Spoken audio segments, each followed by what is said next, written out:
Hello, welcome back to the Masonic Roundtable, a weekly program where Masons from around the world get together to talk about Masonic news and opinions in a friendly and social manner. The thoughts and opinions expressed here are solely the opinions of the participants and do not represent any Grand Lodge statements or positions. Make sure you keep your conversations open for the public and on the level. To interact with us, send questions or comments to our Twitter page at Mason Roundtable or on the Facebook event page for episode 149, Traveling Men, Part 2. As for introductions, my name is John Ruart, past master of the Patriot Lodge, number 1957 in Fairfax, Virginia. And we have the full house tonight, so I'll hand it off to Johnson brother number 1, Robert. Hey, it's RJ, past master, Waukegan Lodge 78 in Waukegan, Illinois, current secretary and host of the Masonic podcast, Whence Came You? Thanks, John. Thank you, Robert. Johnson brother number 2. Hello, Nick A. Johnson 1 and Johnson A. Whatever you'd like to call me. I'm cool with everything on earth. Don't Nick call me Johnson. Nick Johnson. Got that right. Let me tell you. Nick Johnson. Smaller of the Johnson brothers.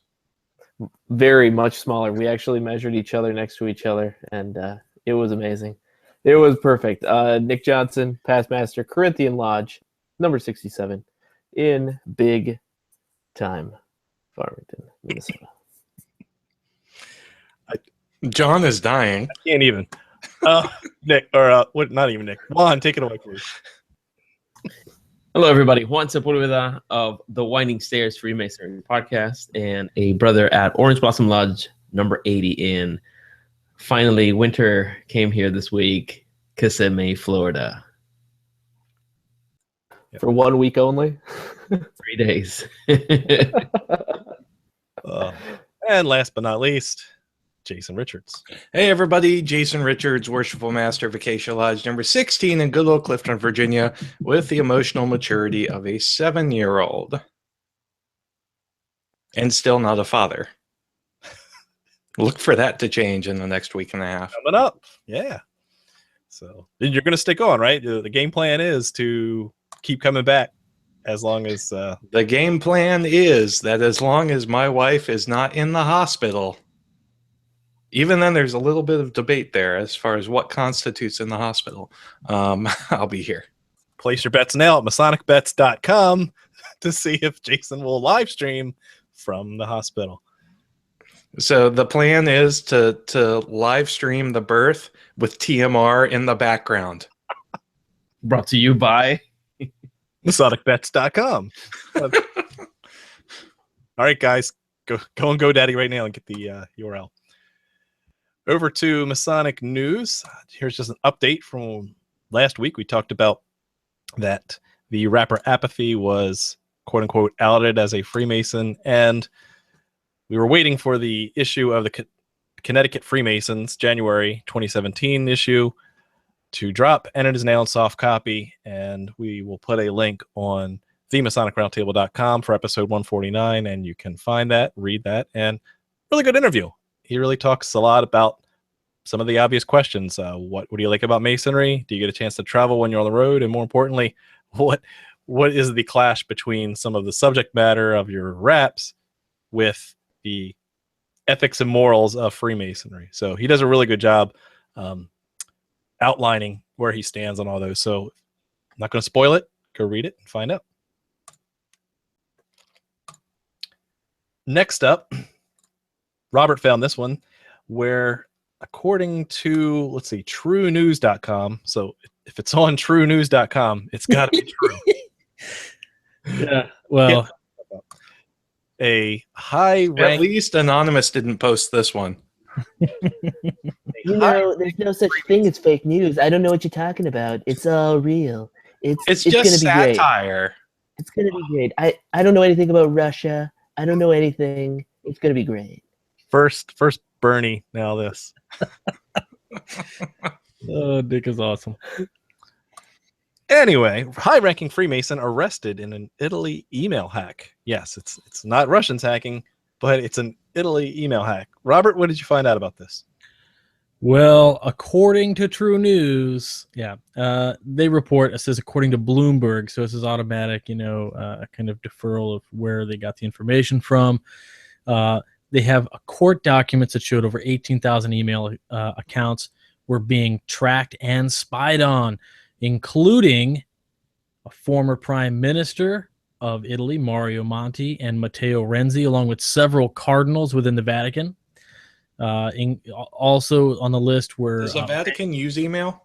Maybe they do. I think they use an intramail. Oh, okay. Or they just have, telepathic prayer ability or something. The Holy See email. You got You better go to GoDaddy and get that one right now. So they got some bankers like Mario Draghi, who was the head of the European Central Bank, and some other politicians, law firms, and ministries.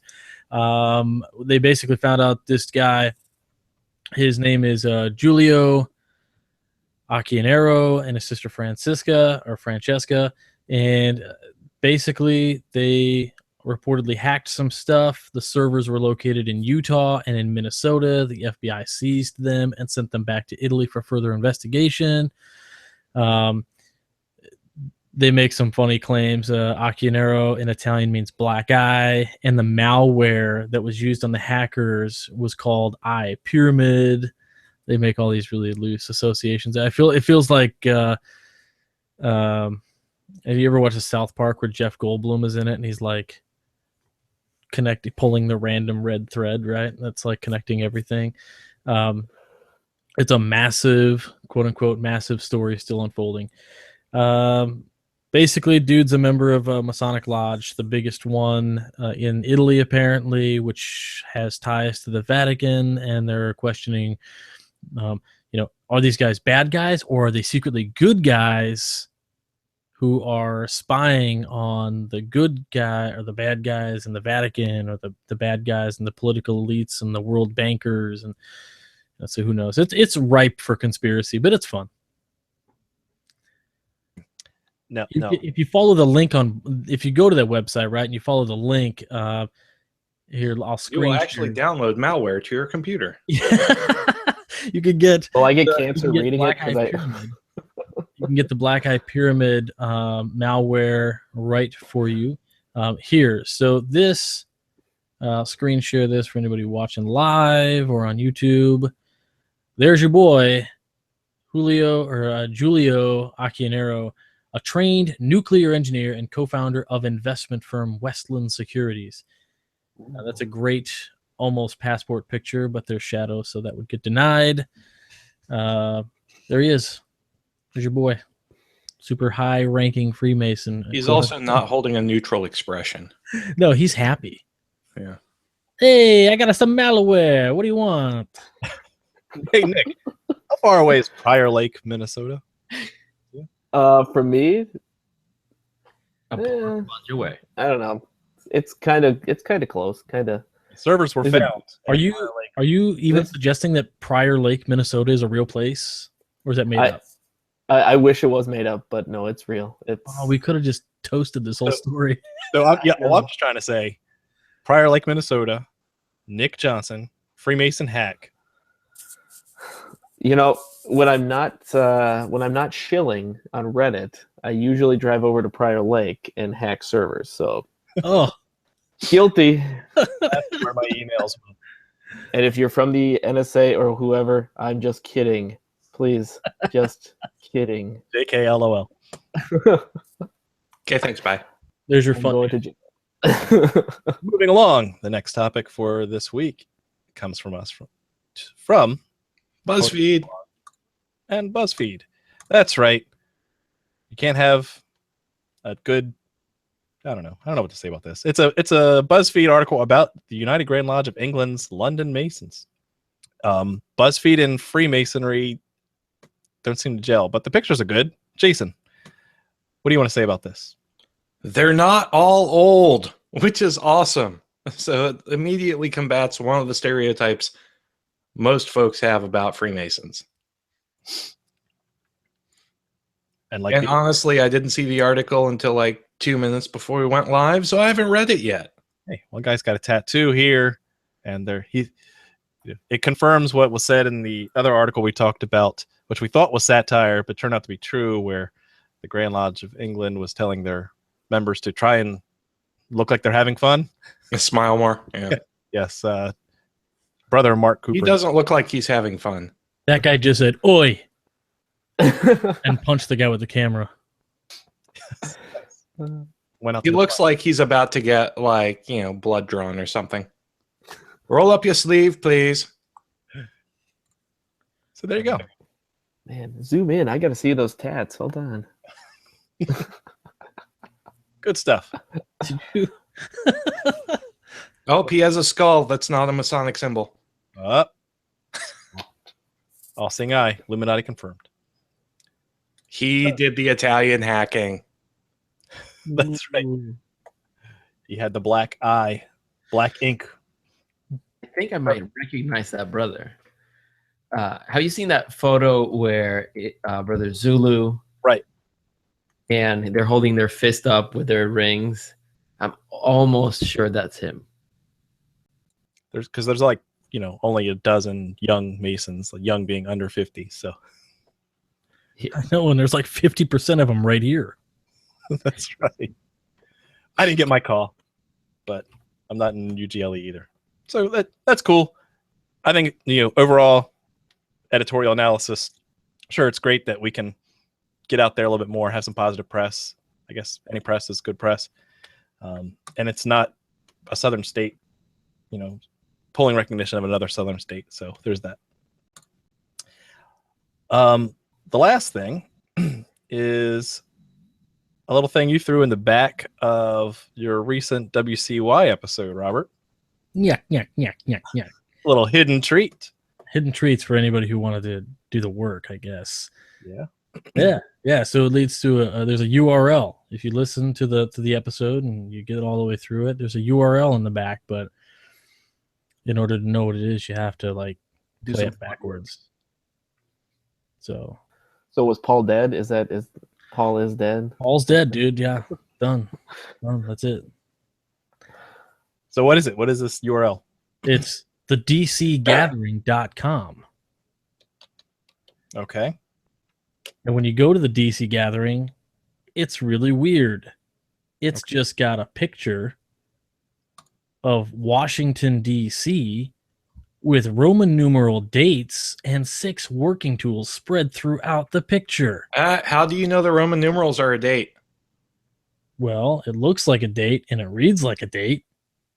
Plus, some dude on Reddit said it was a date. That must be true. Must be. That date looks to be Tools. 6/23/2017. Isn't that? Oh no, that's the day before. St. John Day. I was gonna say my dad's birthday, but yeah, I guess Oh, that, St. John's Day is the 26th. Is your dad named John? Saint Juan. that is why it really is. Yeah. So, and then you look at the picture, and there's a level, and a trowel, and a Look at the pattern on the streets, though. a square, and a See, I haven't found all those yet. gauge, and a gavel. Oh yeah. So, there's like 6 working tools and all this stuff. What does it mean? Okay. So we know it's not St. John's Day. Right. But we got Mason stuff in here. So something's up. Something's up. What could it be? We're all going to die. Everything's gonna be okay. It's gonna be fine. Did you read the latest David Icke article? Is that when the lizard people are coming out? Anunnaki. I think it's a Everyone warning. If you're a Mason, stay away from DC on the 23rd of June. Oh man. 6/23/2017 is the new date of the new Celebrity Apprentice. It's gonna be good. You're gonna love it. So screwed. All right. Let's build a wall. All right. Moving along. Let's get to our trivia for tonight. That's right. It's everyone's favorite Masonic trivia game show, the Masonic Monday question.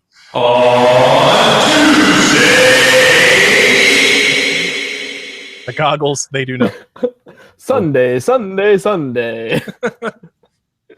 All right.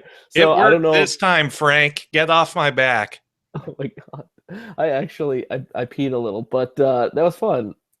So I don't know if we did this answer. I wasn't here last week, but so the last week's question was Henry Andrew Franken left his indelible mark on haute grade masonry in many ways, including the establishing of the first Lodge of Perfection in this U.S. city.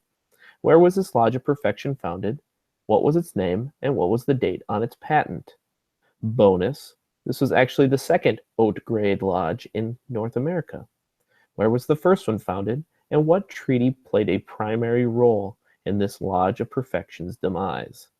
So I have Christopher Croteau, Mike Hambrecht, and Heber Longhurst. You guys all were correct, and the answer is the Ineffable and Sublime Grand Lodge of Perfection, founded in Albany, New York, December 26, 1767. The first high-grade lodge was formed in New Orleans on April 12, 1764. It closed operations after the Treaty of Paris in 1763 ceded New Orleans to the Spanish Empire. So congratulations to everybody who was correct on that one. All right, so the question for the week of January 9th, 2017, this famous Freemason has been called one of the most reluctant presidential candidates in U.S. history. Throughout the campaign, he spent no time canvassing for office, nor even making private letter appeals. He won the 7 electoral votes from the state of Vermont and became the first and only candidate from his party to ever win any electoral votes in a presidential campaign. Who was this famous Freemason, and in what lodge was he initiated? When you have the answer, send it to masonicmonday@gmail.com. Don't forget to include your lodge name, lodge number, and the hashtag, Rogue One Rocked. Back to you, John. Now that's a non-comic reference I can get behind. Oh, yeah, there you go. That's true. All right, let's move into this week's topic, Traveling Men Part 2. We've done an episode way back long ago in a galaxy far, far away where we talked about the benefits of traveling as a Freemason. It's one of those rights and benefits that you gain as a member of the fraternity. And this week we thought we'd go back and revisit that, not so much from the logistics standpoint, but our most memorable traveling experiences. And so I'll kick things off. We'll kind of do a round robin here, and that way we make sure everyone gets a chance and gets to highlight a special thing. So mine actually have a theme to them, so I'll kind of lump these first 3 together in the sense that being in near DC, I did have the luxury of my commandery is in Naval Lodge number 4. Now, for those who aren't familiar, Naval Lodge number 4 is the big Egyptian lodge room that shows up on like half of the History Channel specials about Freemasonry. A lot of history there, which is really cool because as an amateur historian, I really enjoy seeing references to big events that have happened there. They have photos of the entire hall filled with men, and it was actually John Philip Sousa's lodge. One thing that stood out, though, was in one of their little tiny museum sections, they had a brick from the White House. So, okay, that's interesting. What's so special about that? It actually has a stonemason's mark on the back. So reading the description about the stonemason mark, it said that in around 1952, President Truman, also a Freemason, was just recently completed some renovation of the foundation of the White House. And when they were renovating, they found not only these old bricks, but they actually had stonemason marks on them who built the White House. So operative stonemasons left their mark on the White House. Being a Freemason himself, he thought these things to be valuable. So what he did was he had the Grand Lodge of DC send every Grand Lodge one brick with that came from the White House. So now we have a brick sent by a Freemason with a stonemason's mark to every Grand Lodge in the United States. But it gets cooler because Naval Lodge is not a it's not a Grand Lodge, right? It's not a Grand Lodge building or anything like that. So that's neat because it's special that it was also designated to receive one of these when it wasn't one of the big 50 mainstream Grand Lodges. Fast forward a couple of years later, and I find my work travels in St. Louis and end up in Tuscan Lodge 360 in West St. Louis. Comes to find out, it's actually Truman's Lodge. I didn't realize that history.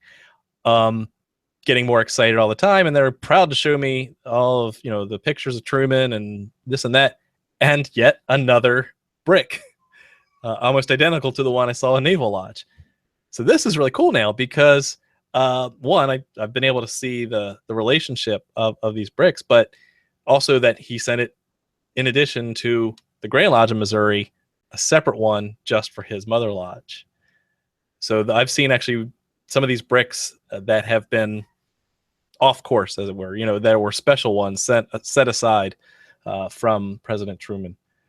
So I think that's kind of fascinating that I enjoy the history aspect and love to see brothers showing off their lodges, and especially if their lodges have a lot of history to them. And even more so when I find a relationship that I didn't even know existed. So that's one of my memorable moments of traveling to other Masonic lodges. Jason, how about you? All right, so I've got 2 moments to talk about, and I'll talk about the first one, then we can go on, and if we have time, I'll come back to the second one. So back in 2013, I'd only been a raised Master Mason for about a year. Travels took me out to Omaha, Nebraska for work. And this was actually one of my first experiences traveling to a lodge in a different state. But it's also one of my most memorable ones just because of the wonderful hospitality from the brothers at this lodge. So I contacted the secretary from Florence Lodge number 281, one of the older lodges in Omaha, Nebraska. And just so happened, they were doing a Master Mason degree. And the secretary invited me out to dinner, and then we went to the degree afterward. And lo and behold, the lodge is celebrating its centennial, its 100th anniversary. So David Rose, who's a worshipful master at the time, really, really fantastic guy, ended up just showering me with amazing gifts from the centennial. And we had a fantastic time just fellowshipping with the brethren there.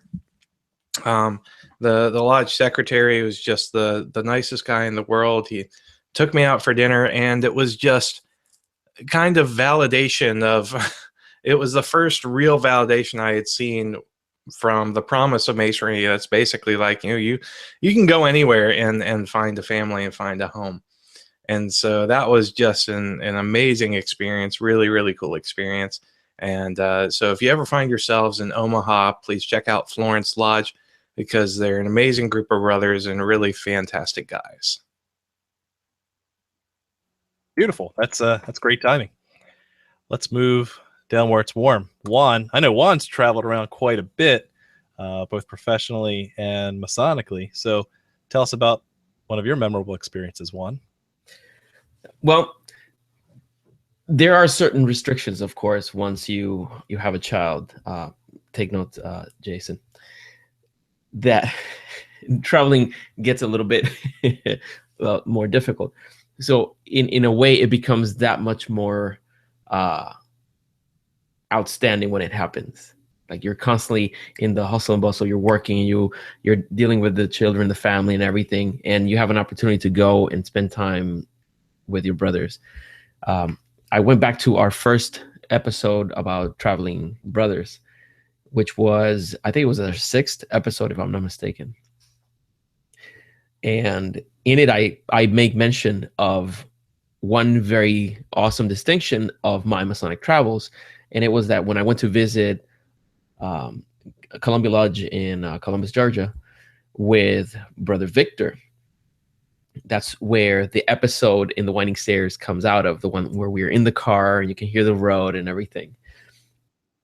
After many, many years of us sharing a lot of moments together in family, we finally had a day or two where it was just Victor and me talking, and we can both talk. We can out talk each other, and we had an opportunity to be talking about Masonry on our way to Lodge.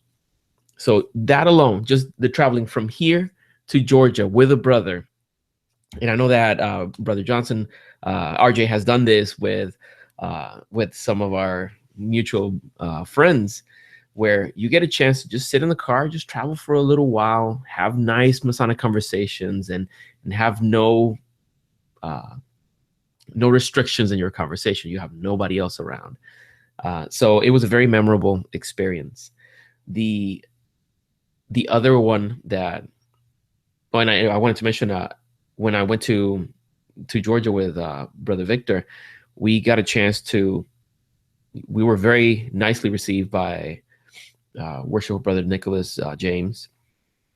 And we met Brother Wilford Garvin over there. We met Brother Mackie Carter, who also, he was incredibly hospitable. He took us around town the following day after I spoke, because I went to Georgia to speak.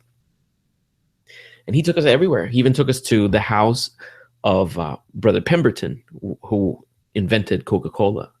And we went to his gravesite, and you can see there are a lot of brothers that don't know that the inventor of Coca-Cola was a Mason, but he was also a Confederate soldier. So his tombstone has a beautiful engraving of the Confederate flag and the square and compasses. So anyway, I don't want to talk for too long. I have another very memorable thing, but I'll hand over the mic to the next brother. Okay. The next brother would be Nick Johnson. Sure.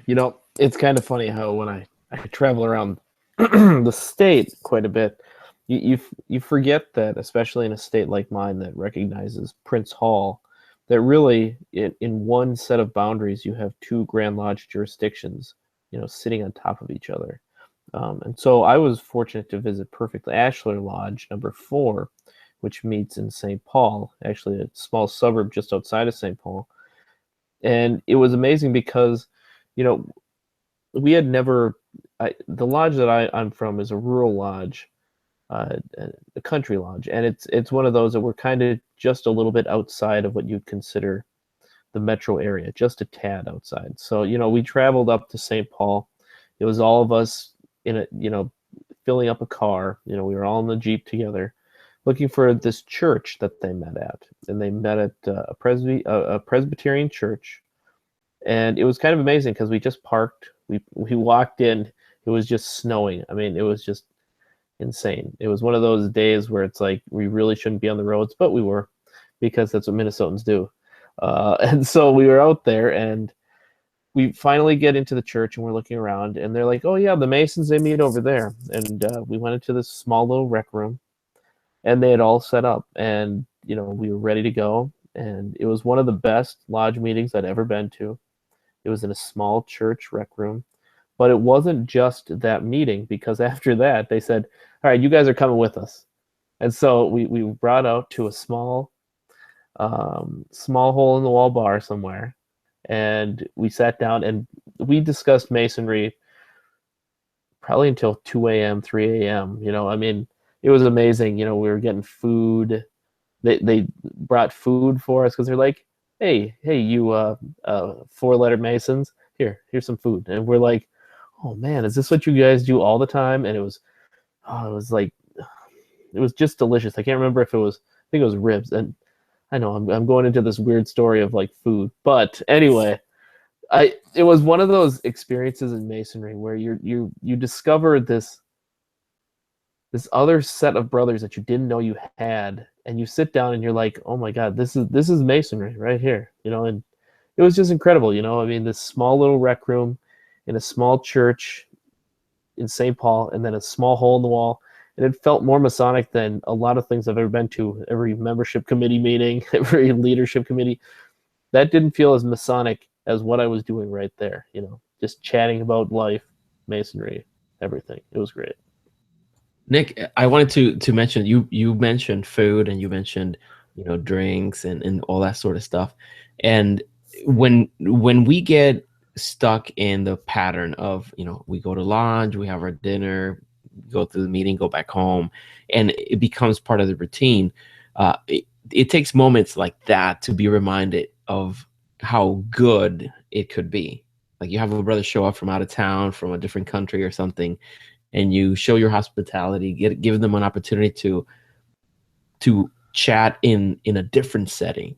Like, I mentioned this before, and like, John, when you came over to my house, like, some of the best conversations we've had them over a beer, like eating chips or something.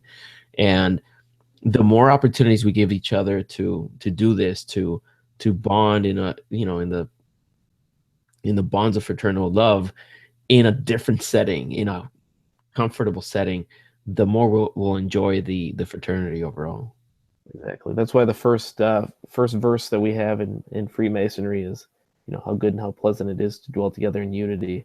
I mean, that's pretty much the first defining thing of what Freemasonry is. So I mean, that's always where I like to start as a base is, what are we doing here? We're dwelling together in unity. So it's beautiful. Cheers. Yeah. Robert, how about you? Where to start, man? So this is my 2014 planner, and I pulled it out of the bookshelf because in the back, I actually have a bookmark that was kind of bizarre in that it fell out of an old Masonic book that I didn't know this was even in there.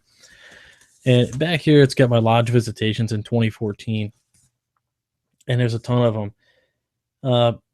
But it's kind of crazy, just to touch on what Juan said, these drives where normally if I'm driving somewhere with my family or whatever, I kind of don't, not that I don't want to talk to anybody, right? But like, the stereo's on, we're jamming out, right? We've got the music on. And every time I find myself in one of these, in a vehicle with somebody, and we're on our way somewhere Masonic, dude, the radio never comes on. Like, it's so ridiculous. And we just end up talking, and it's so great. I've had these trips. Brian Shimon has been my road mate quite a few times. And I would say, one of the first place I would probably mention was my first lodge visitation ever, so the first lodge I visited out of Waukegan, Illinois, was a lodge in California. I flew out there for Brother Robert Lewis, his third degree, on a whim. I was like, yeah, why not, man? My family didn't even know I was coming out. I didn't even see my family. I just went straight to the lodge. Rob didn't know I was coming. I had worked it out with the worshipful master there and the keeper of the building, who, let's just say, this lodge in particular has a building keeper who has produced gold records and is a Mason. He doesn't talk about it. He wouldn't give me an interview for the show or anything. Brilliant guy. And what stuck out about this visitation was I showed up, I went in, I checked in with this guy, and he, the first time I called him, he said, yeah, I mean, there's a couple hotels around the lodge. And I called these hotels, and they were like $300 a night. I'm like, oh my God, like, that's the plane ticket, like 3 times over. Right. So I'm thinking, what am I going to do? And I talked to Frater O, who knew this lodge, and he goes, bro, there's 2 apartments in that building.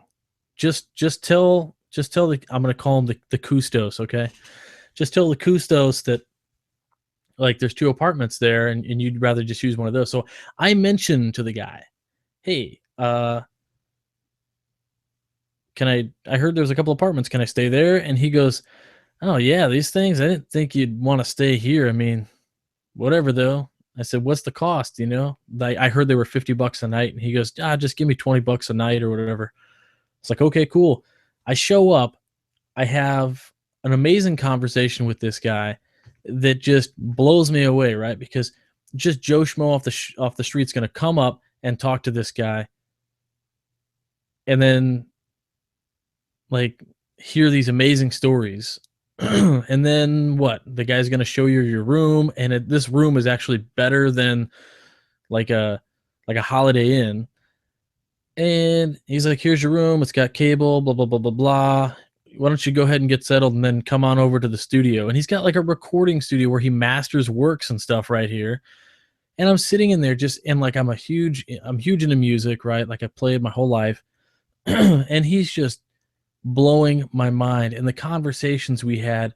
And on top of it all, I was here for a really good friend's raising, and I hadn't even got to that yet. The next day after the raising, I've got nothing to do until the plane. I don't have a checkout time. This is a Masonic lodge. What am I going to do? The guy, the custo says, hey, here's a couple bucks. Let's go get some lunch. So I go down, grab lunch. I walk to a sandwich shop, grab some subs or whatever, and I come back, and he takes a break from doing his recording stuff, and we just sit down and we talk about Masonry and the recording artists he's worked with, and you know how he brings those values to work and what he's done with this stuff. And like nowhere else on the planet do you just sit around in this day and age and talk to some quote unquote old guy and glean like everything and anything from them in such a weird way that, I mean, I could just call that guy on the phone right now and he'd be like, oh yeah, I remember you. So what's been up? Like nothing ever happened, and it's just awesome. So that's my first Masonic experience outside, my first traveling outside. Wow, that's profound. Yeah, everyone seemed to get better and better as we went through each of the hosts. So I think that's a good one to pause on. So let's cut over to social media because we've had some really good questions. Jason, take it away. All right. Let's see.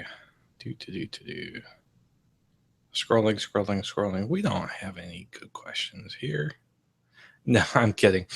From Brother Jacob Barnard, he says, a question to get us started tonight. Do you have any trepidation or fear when it comes to traveling to other lodges, and why? So I did. I mean, obviously the first time as a Master Mason, you're not familiar with the protocol. It's awkward, especially the first time where you don't know anybody. You know, it's nice to be introduced with a mutual friend who can vouch for you. First time I went to St. Louis, I didn't know anyone. I just knocked on the door. I found the time on the website. As RJ says, keep a website so you know you can inform people when you're meeting and where you're meeting. But yeah, the first time is the scariest. It was great because they opened me they welcomed me with open arms as if I'd been there my whole life. And after that, I knew I was in the right fraternity. Yeah, I would say most of the time that I travel to other lodges, I'm speaking. So I have something in mind to do while the meeting is happening. But when I get there, I go into like networking mode. Like I go and try to talk to people, get a feeling for, you know, how the lodge is, who the people are. I'm not very, I don't know how to say it. I'm a social moth. I think butterfly might be a little too feminine for me. And I kind of go around, walk about, talk to people, and get to feel more comfortable. The only trepidation I've ever had has been staying on brothers' houses. You know, a lot of people think that, okay, well, when they invite you over to speak to their lodge, you know, that they're gonna have to treat you to a 5-star hotel and like first class flight and all that kind of stuff. And you know, we're brothers. I've stayed in many brothers' houses, and it's amazing. Imagine you travel to a place where you've never been, talk to a brother that you've never met, you know, other than online or over the phone, and then you get to stay in their house, talk till 2 a.m, have awesome breakfast. You know, a great example, right? Yeah, big time. I have worshipful brother Frierson that I saw this last week. he was the senior warden when I went to speak at Dunedin Lodge here in Florida. And I planned to return because it's like a 2-hour drive from here. So I was thinking of coming back that same night. But we were talking. We stayed in Lodge after the speech and the meeting. We were there talking for hours. It was almost like, I don't know, like almost midnight or something like that. It's like, and they're like, bro, come to the house. Like, my wife already prepared a bed and everything. I'm like, are you serious? They're like, yeah, come over. I went over. We had breakfast. We talked like to, whatever time. And it was amazing. It's like you get these opportunities to really bond with brothers as you travel. So for the brothers that are listening, give yourself a chance to go and meet new brothers and share more deeply in that experience of fraternal bond.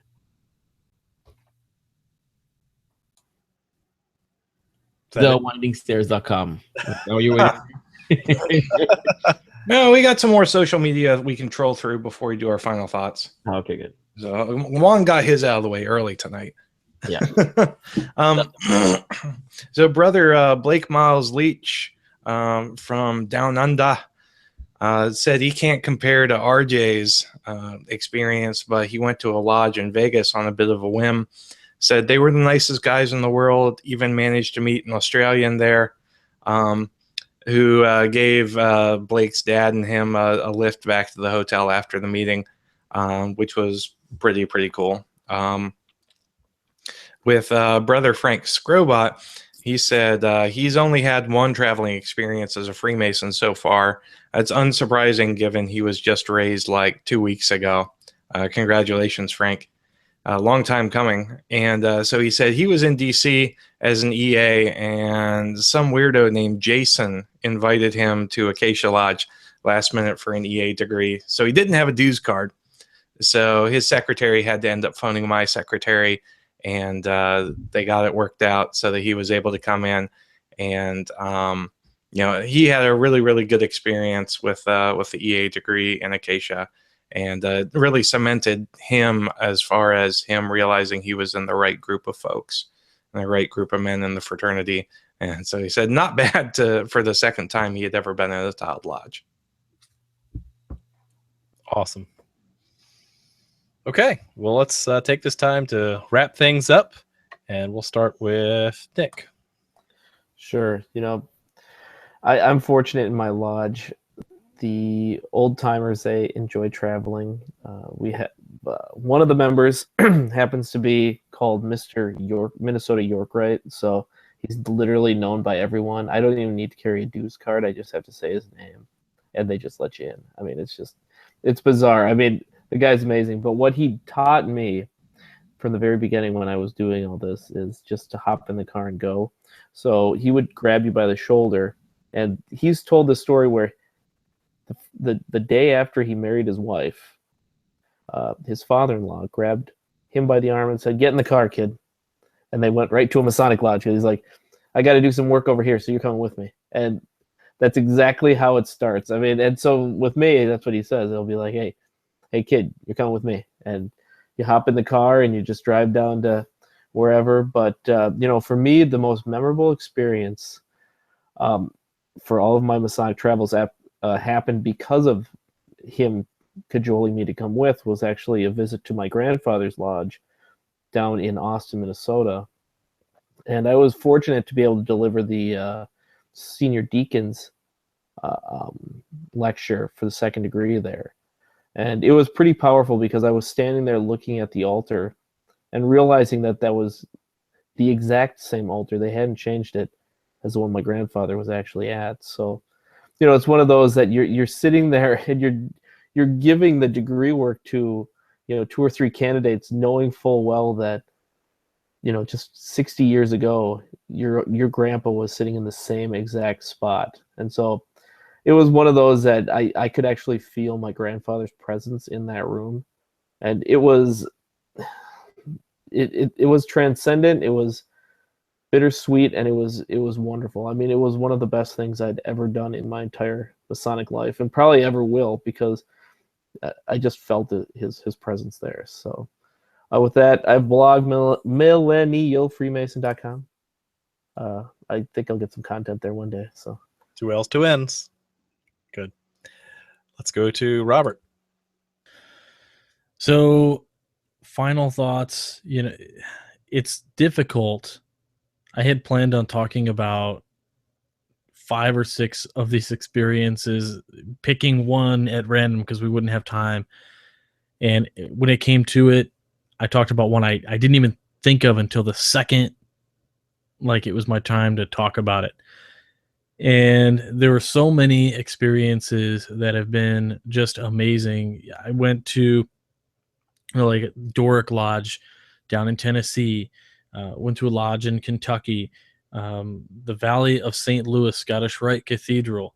I'm just looking at my notes. It's too many to even to remember. The House of the Temple and in Kingsbury Lodge out in Pennsylvania, where Brian Ebichin basically hauled me around and drove me.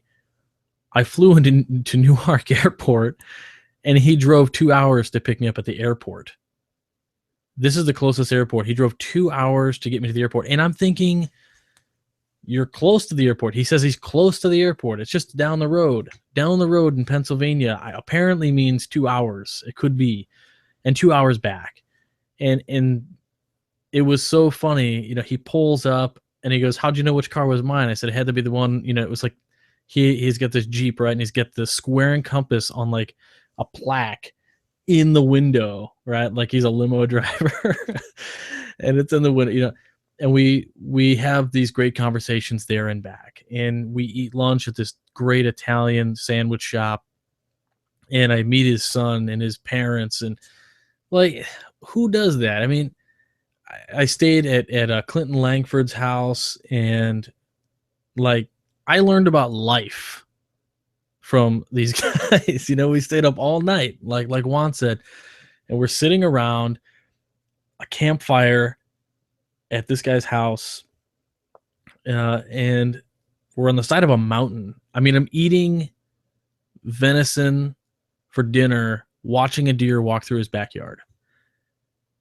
And I mean, kind of ironic, kind of weird, but it was just that fellowship is unmatched. I'm doing a lot of research on the word as it pertains to Freemasonry. And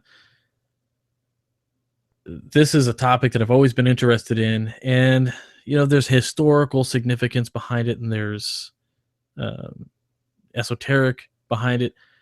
But on page 5 of one of the books I'm reading, it says right in the beginning that the word is unity. And I just thought like how kind of apropos it was. I read that like last night before this episode. And it's just like, that's kind of the overwhelming theme is what happens. But I went on long enough. So if you like Masonic podcasts, Whence Came You, 9:30 Sunday nights. And I'm speaking at the Austin Club in Texas on the 26th of January, just basically a couple weeks away. It's going to be really cool. You can grab tickets at universitylodge.com or maybe .org. Check it out. Grab some tickets. Head on out there. It's going to be a really good night. We're going to talk about the word and all kinds of really cool stuff. So really looking forward to that and having some fellowship with the brothers out there. And thanks for watching Masonic Education. All right. Thank you, Robert. Let's head over to Juan. All right, I'll be brief. A very nice experience that I had traveling was when I went to New Wilmington, Pennsylvania. That was the first time I got an opportunity to meet Brother John and Jason. And I spoke that day for their first Masonic Education Symposium, and we recorded a TMR episode there. But it was so good to get a chance to spend time with brothers that it felt like we knew them. That's another part of traveling. We are so used to now social media, and we connect with people from around the world, and we become acquainted with them. We build this familiarity with them. We feel we know them. And then you finally get to meet physically, and it's like, oh yeah, you pick up back where you left. So that's another great thing, to finally get to meet people in person that you've been interacting with on the virtual world. And it was a great experience to not just speak, but do the after hours portion of it, to get to spend time with your brothers and have deep conversations. So, for the brothers that have events coming up this year, I would like for you to consider if there's any of the brothers here that talks on topics that you like, whether it's Masonic history, esoterics, or Masonic, applied Freemasonry. Just let us know, and we might be able to find a way. You don't have to put us in a 5-star hotel. Sometimes all we need is just a 4-star hotel, limo, drinks, and no, I'm kidding. Don't forget the M&Ms. M&Ms, and we have specific colors that we choose. Brown M&Ms. And that's it. Yeah. So if you're interested, let us know. We'll send you the rider so you can get everything right.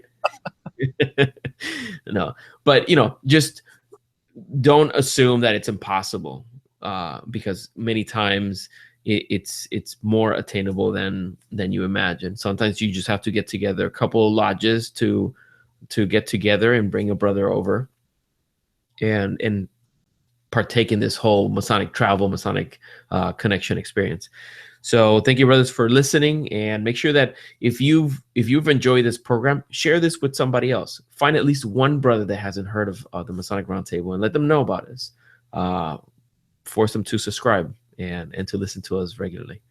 And for me, last thing, find me on YouTube. I'm going to be posting a lot of new videos. I've been editing some stuff I want to share with you. Masonic education for the 21st century. Go to youtube.com/The Winding Stairs and subscribe. You won't regret it. Good night, brothers. Thank you, Juan. Jason. All right.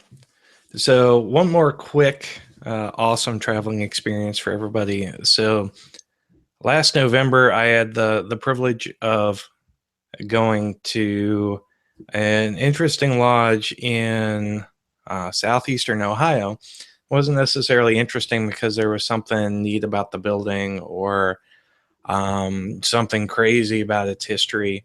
But it was interesting just because of my own personal history, because it was Lafayette Lodge number 79, which was the lodge that my grandfather and great-grandfather belonged to. So it's really cool for the first time ever really getting in touch with my own personal family history. So met brother David Merkel and also brother Josh, who were wonderful hosts, and went out to dinner with them after their lodge met, because I couldn't actually meet them on their lodge night. Something about me actually having to go see like extended family or something crazy like that. Priorities. But got to see the lodge the next day, and really, really cool piece of history from that is they have a wall of bricks that I'm sharing now that have the names of all of the brethren who donated substantial amounts of money to the building of their new lodge building, and was able to look at those bricks and see not only my grandfather and great uncle's names, but also my great grandfather and great grandmother. So that's the closest I've ever been to kind of sharing actual Masonic history with my extended family, and that's just something that's really neat that brought Masonry home to me, and was really one of the main reasons why I joined Masonry in the first place, was the family history and the fact that I didn't want that 5, 6, 7, however many generation long history that my family has in Masonry to just fizzle out and die. So that was a really, really cool experience. And so the moral of that story is, as we said in our first traveling episode, get out of your own jurisdiction, go and travel, see something new, see how Masons do things differently somewhere else. It might just be, in the next county, might be in the next state, might be across an ocean. but you're going to learn something new. And if you're interested in getting more of a perspective on Masonry and get to see more of the universality of Masonry, then you really need to travel in order to do that. So that's my recommendation to you, and take it for what it's worth, but it'll be some of the best times you'll ever have. Okay. Back to you, John. In conclusion, traveling's great. Do it early, do it often, like voting.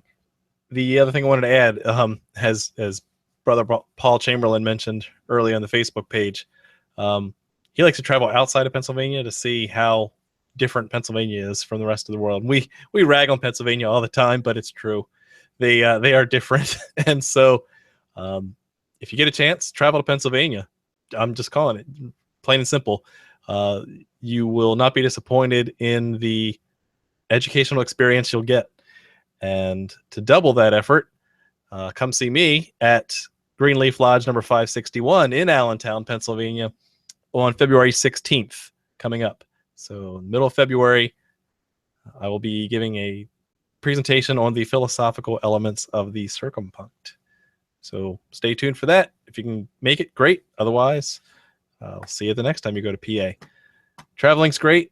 Make sure you go check out the TMR t-shirt that's available. You can go find that at theMasonicRoundtable.com/shop. And you'll see a link to Juan's store on the Winding Stairs. I think it's windingstairs.com/TMR shirt. But if you go to theMasonicRoundtable.com, you'll find the redirect link, and it's pretty nice quality. So I must say, good job, Juan.